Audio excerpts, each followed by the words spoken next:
Étienne Henriot est un agriculteur inquiet. Ce céréalier du nord de Lyon ne peut que déplorer l'état de ses parcelles. Fortes températures, absence d'eau ont mis à mal ses orges d'hiver. Vous avez un épi vert, donc lui, il est normal, on va dire, par rapport à ce que l'on attend de lui.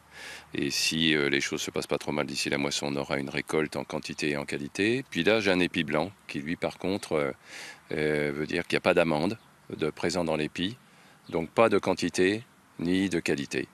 Et donc il y aura une baisse importante de rendement d'ici la récolte. Orge, blé, les pertes pourraient s'élever à 2 ou 3 tonnes à l'hectare, soit jusqu'à 30% de la récolte totale. Un nouveau coup dur après les gelées récentes.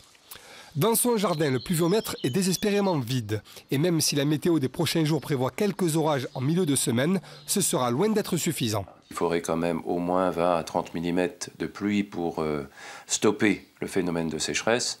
Sinon, ma foi, on va voir péricliter nos récoltes et donc compromettre et la quantité et la qualité de ce que nous devrons récolter. Le nord du département, mais aussi le Tonnerrois sont les plus touchés.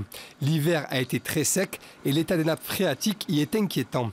Lyon n'est aujourd'hui qu'en surveillance sécheresse, mais la situation pourrait bientôt s'aggraver. Si à la fois les nappes phréatiques du Sénonais et du Tonnerrois continuent à baisser, mais à la fois les bassins versants d'un certain nombre de nos rivières continuer à avoir un débit qui diminue, on pourrait envisager de passer à des mesures là de restriction. Une réunion est prévue en préfecture la semaine prochaine, mais avant d'envisager le pire, il est recommandé à tous la plus grande vigilance et bien sûr de ne pas gaspiller l'eau.